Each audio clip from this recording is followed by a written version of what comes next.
Spirituality and premonition में आपका स्वागत है। हरे कृष्णा। दोस्तों, आज फिर एक सच्ची घटना आपके सामने प्रस्तुत कर रही हूँ। पात्रों के नाम बदल दिए गए हैं। एक परिचित परिवार की स्टोरी आपके साथ साझा कर रही हूँ। 7 भाई बहनों का परिवार था। पिता सरकारी अफसर थे। उन्होंने अपने सभी बच्चों को, बेटे बेटियों को अच्छी एजुकेशन दी। जैसा कि आप जानते ही हैं कि परिवार में सबसे छोटे बच्चे से माता पिता का विशेष लगाव होता है। तो इस परिवार में भी सबसे छोटे बेटे आलोक से माता पिता का बड़ा लगाव था। लेकिन आलोक सभी भाई बहनों में कुछ अलग हिसाब का था। भगवान के प्रति उसका लगाव तो था, लेकिन भगवान के साथ साथ वो इस रिसर्च में भी लग गया कि किस तरह से तंत्र मंत्रों की साधना से ज़्यादा और जल्दी धन प्राप्त किया जाए, या किसी को वश में किया जाए, या ऐसा कौन सा काम करूं कि जिससे धन की वर्षा होने लगे। लालच उसकी नस नस में सवार था। पिता के आदेश से आलोक ने MBBS पास कर लिया। MBBS का एग्जाम पास कर लिया, लेकिन उसका मन सेवा भाव से बहुत दूर था। एडमिशन ले लिया, पढ़ाई करने लगा, लेकिन उसका दिल नहीं लगता था। उसी बीच कॉलेज में एक स्टूडेंट डॉक्टर के प्रेमी ने उसे छोड़ दिया। दोनों में ब्रेकअप हो गया।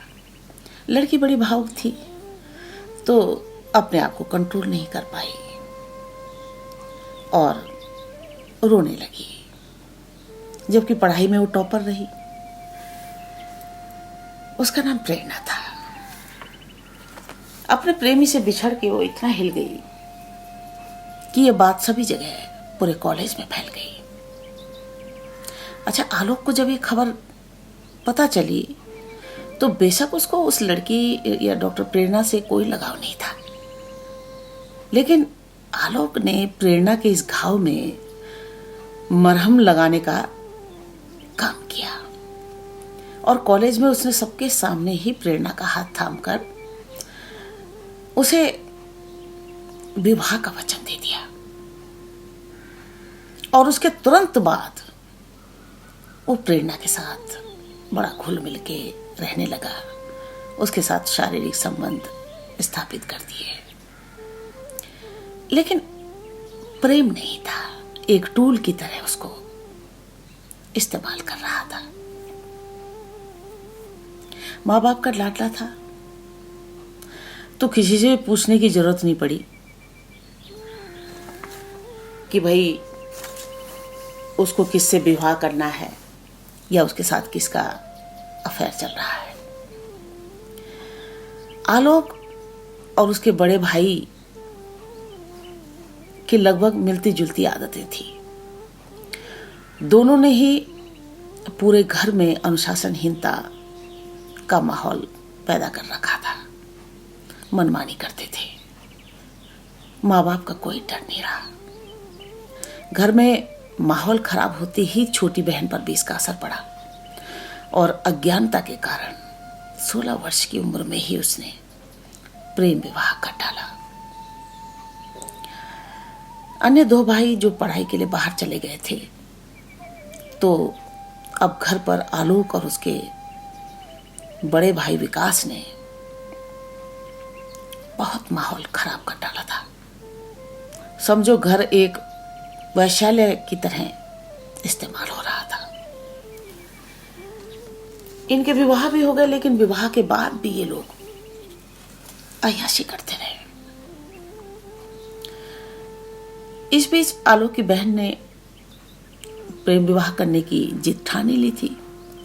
जब आलोक को इस बात का पता लगा था, तो उसने अपनी बहन को खूब भला बुरा कह के मारपीट और गालियां दी थी। उसके बाद भी जब बहन नहीं मानी, तो आलोक ने अपने परिवार के साथ बात करके, पूरे समाज के सामने अपमानित करके, भीड़ लगा के अपनी 16 वर्षीय बहन को खाली हाथ और नंगे पैर उसके प्रेमी के साथ पूरे समाज, आस पड़ोस की उपस्थिति में गाली देकर घर से बाहर निकाल दिया। जबकि माता पिता वहीं खड़े थे, पर बड़े लाचार थे, क्योंकि आलोक सबके कंट्रोल से बाहर था। खैर, बहन चली गई। उसका प्रेमी बहुत गरीब था, इसीलिए बहन को बड़ी टफ लाइफ जीनी पड़ी। लेकिन आलोक के आदेश के बाद उस बहन को अब घर से हमेशा के लिए बाहर कर दिया गया था। आलोक ने फिर MBBS कंप्लीट कर लिया था और उसके बाद उसने प्रेरणा से विवाह का प्रस्ताव माता पिता के सामने रखा। उसकी बात को कोई टाल नहीं सकता था और फिर आलोक और प्रेरणा का विवाह संपन्न हो गया। प्रेरणा गंभीर और इमोशनल लड़की थी। वो MBBS के बाद बड़ी लगन से गांव के ही एक हॉस्पिटल में नौकरी करने लगी और साथ ही MBBS की परीक्षा की भी तैयारी करने लगी। लेकिन आलोक सारे दिन जल्दी अमीर बनने के चक्कर में इधर उधर घूमता रहा और उसके बाद वो अपने भाई के पास चला गया, जो एक NGO में बड़े अधिकारी थे। और फिर आलोक ने भी एक NGO खोल दिया। उसे सरकार और विदेशों से फंड मिलने शुरू हो गए। उसके बाद आलोक लालच के चलते इतना अंधा हो गया कि वो अपनी पढ़ाई वगैरह सब कुछ भूल गया। MBBS के बाद उसने कोई पढ़ाई नहीं की और ना ही नौकरी की। सरकारी और विदेशी फंड्स का दुरुपयोग कर आलोक ने सबसे पहले अपनी पत्नी के नाम पर एक सरकारी प्लॉट पर कब्जा करके 3 मंजिला इमारत खड़ी कर दी विदेशी फंड्स से, और फिर अपनी संस्था को किराए पर दिखाकर एक संघर्षशील और समर्पित संस्था का नाम दिया।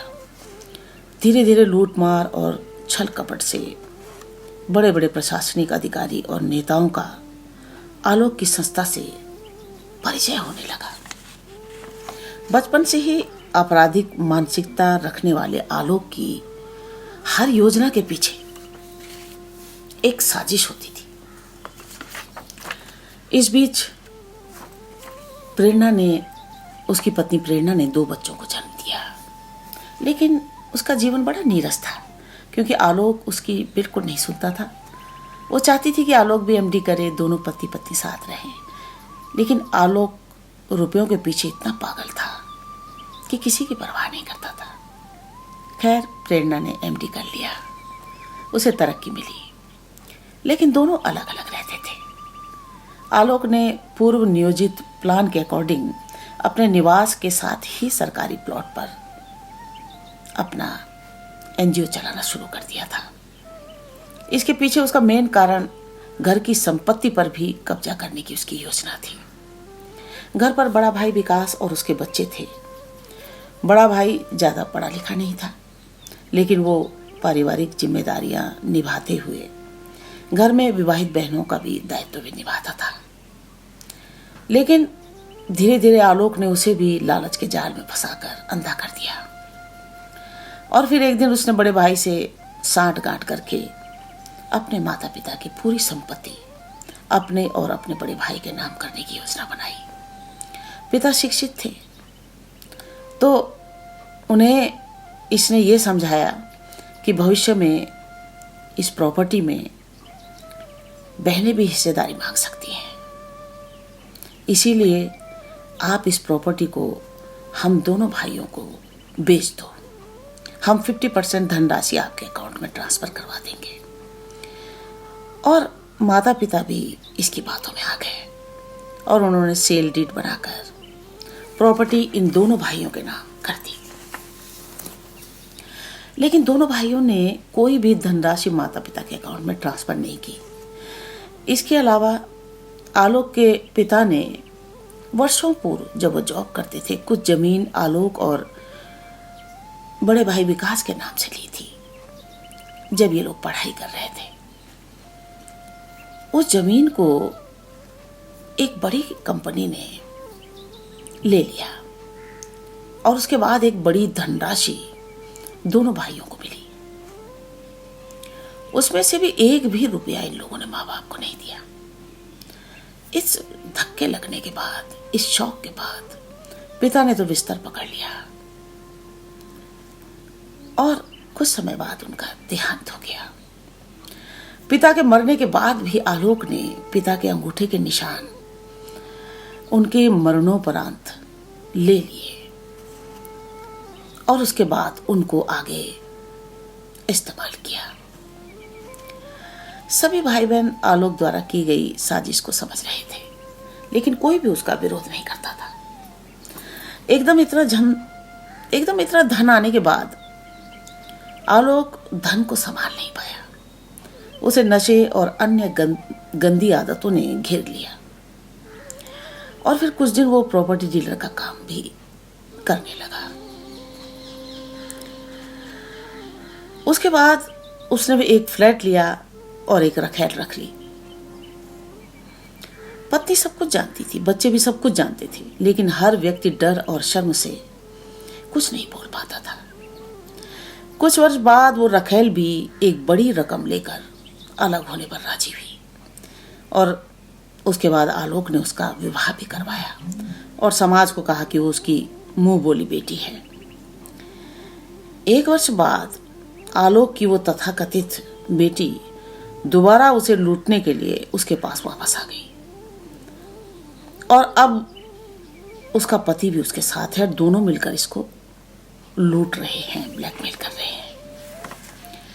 उसको ये इसकी धन देते देते थक चुका है और वो लगातार आलोक को ब्लैकमेल करके बहुत कुछ लूट चुकी है।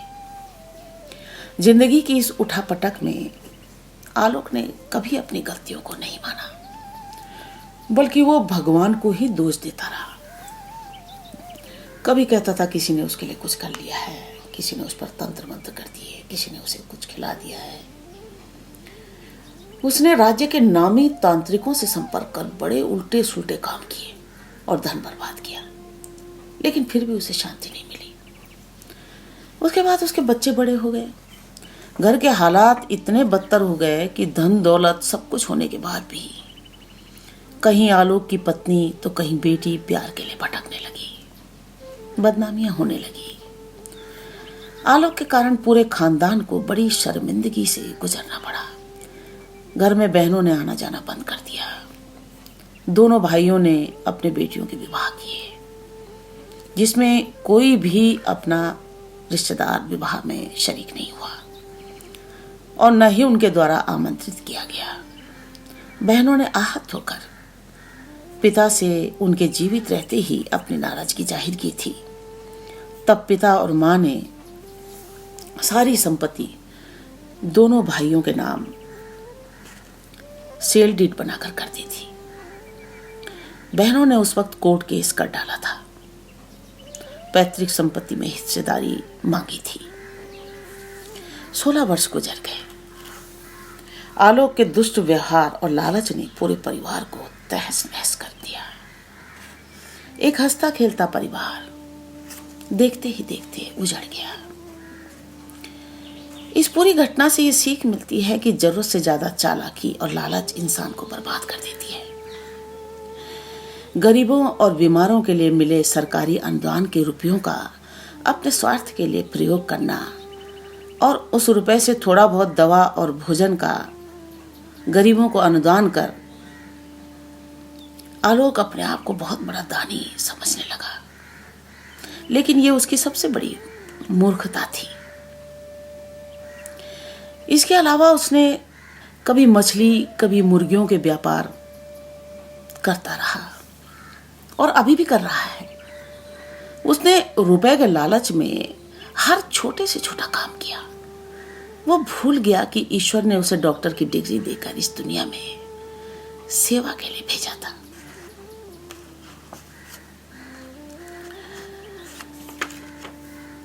कोरोना काल में उसके बड़े भाई ने आलोक को अपने घर में ये कहकर एंट्री बंद कर दी कि उसकी बेटियों के गोद में छोटे बच्चे हैं, इन्फेक्शन का डर है। आज बड़े भाई और उसका परिवार आलोक से बड़ी घृणा करता है। जिस घर को लूटने के लिए आलोक ने सभी भाई बहनों से संबंध खत्म कर दिए, उस घर से अब भोजन भी भिखारी की तरह कटोरे में नसीब होता था। कोरोना काल में करीब 2 वर्ष ये सिलसिला उसके साथ चलता रहा। ईश्वर आलोक को हर ठोकर पर एक सीख देकर उसे आईना दिखाता रहा, लेकिन आलोक की आंखों में लालच के पर्दे पड़े हुए थे। जबकि आलोक के अन्य भाई बहन एक सुखी जीवन व्यतीत कर रहे हैं।